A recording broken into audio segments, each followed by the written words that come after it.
Sit back, relax, enjoy. Front Porch Stories. When I opened the hospital bill, my hands started to shake. $98,000 for a single surgery. I thought it had to be a mistake. But the clerk looked me straight in the eye and said, "Sir, this is correct." That moment changed everything for me and for my family. Before I continue, subscribe to Front Porch Stories. And leave a comment with your city. Because today's story might be happening to someone near you. The bill, my hands trembled as I tore open the envelope. The hospital logo stared back at me, cold, clinical, impersonal. Inside, a single sheet of paper. Numbers marched down the page in neat rows, each one a punch to my gut. $99,847.32. I read it again. Surely there was a mistake. A misplaced decimal point, perhaps. But no, there it was, in bold black ink at the bottom: total amount due $99,847.32. The room tilted. I gripped the edge of the kitchen table. My knuckles white, feeling the old wood grain press into my palm. 73 years on this earth. And I'd never seen a number like that attached to my name. Not for a house. Not for anything. It was just supposed to be a routine procedure. 3 days in the hospital. They'd fixed my hip, sent me home with a walker and a pile of prescriptions. No one mentioned this. No one warned me. My savings. Every penny I'd scraped together from 40 years at the factory. Every birthday check I'd tucked away for the grandkids. The emergency fund I swore I'd never touch. Gone. All of it wouldn't even cover half.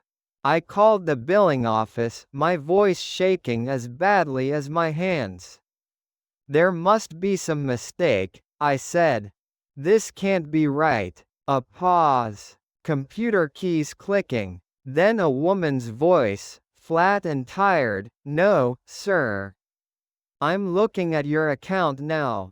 This is correct." I stared at the bill for 3 days straight. It sat on the kitchen table like a live grenade, and I couldn't bring myself to touch it again. $99,847.32. The number burned itself into my brain. I'd worked at Morrison Steel for 42 years. Started at 19, fresh out of high school, and didn't stop until my back gave out at 61. Double shifts when the kids were young. Christmas Eves. Birthdays. I'd missed Danny's first steps because I was pulling overtime to cover Maria's hospital bills when she had pneumonia. Every paycheck, I put something away. Not much, sometimes just $20, sometimes $50 if we'd had a good month. Brown bag lunches for decades while the other guys went to the diner. Vacation? We drove to my sister's place upstate and called it a trip. The car I'm driving now is 20 years old, and I'd planned to drive it 20 more.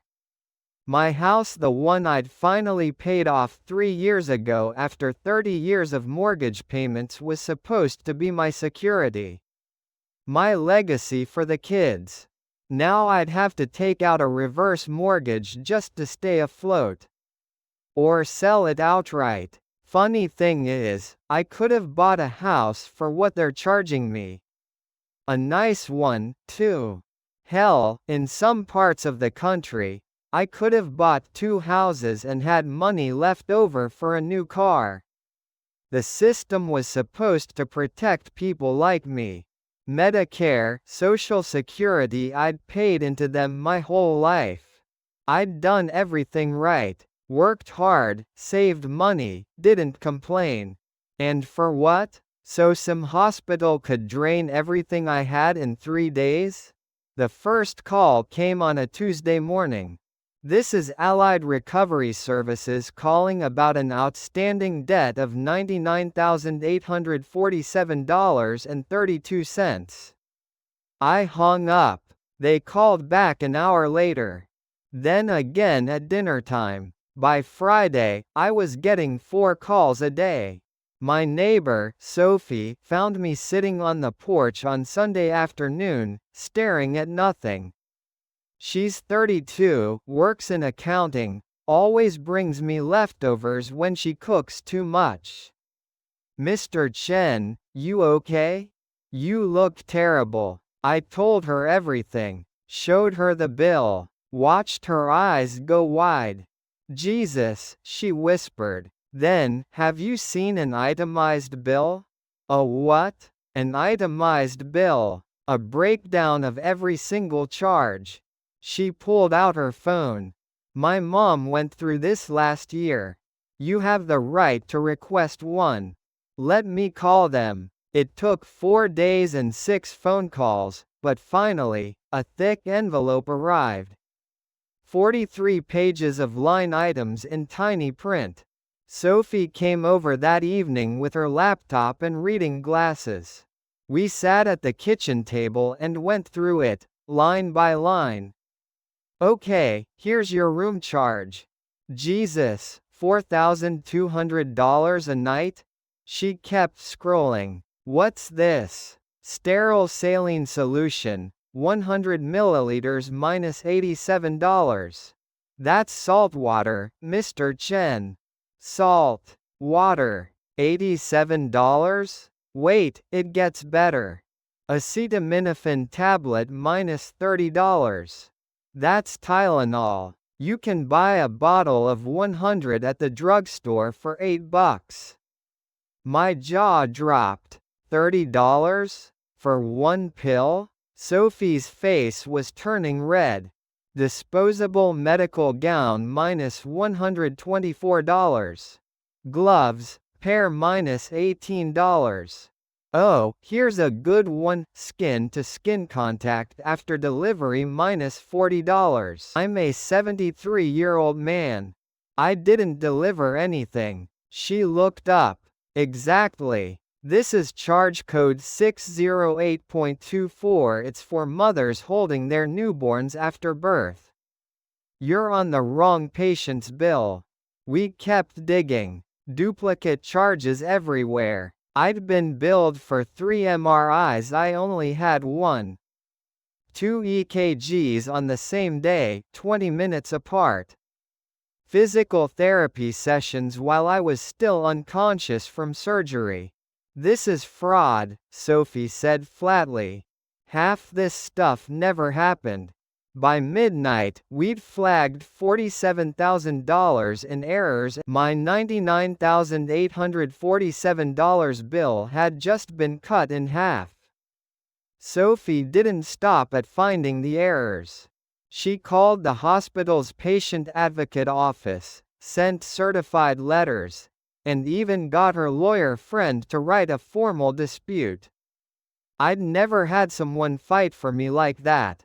Word spread in the neighborhood. Mrs. Patterson from down the street had gone through something similar. She gave me the number for a medical billing advocate.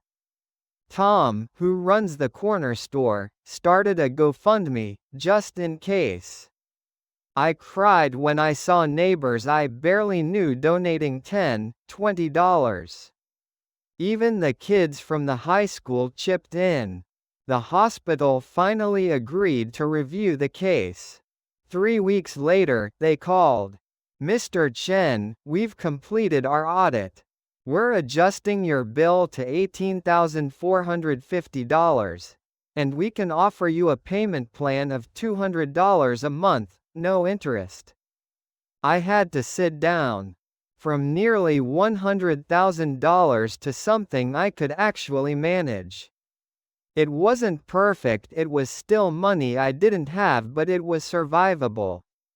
I'd keep my house, keep my savings, keep my dignity. Sophie hugged me when I told her, and I hugged her back the first time I'd felt hope in weeks. I learned something through all this. The system is broken, yes. It's designed to intimidate, to overwhelm, to make you give up. But I also learned that you don't have to face it alone. That speaking up matters. That one person with a laptop and determination can cut through the nonsense.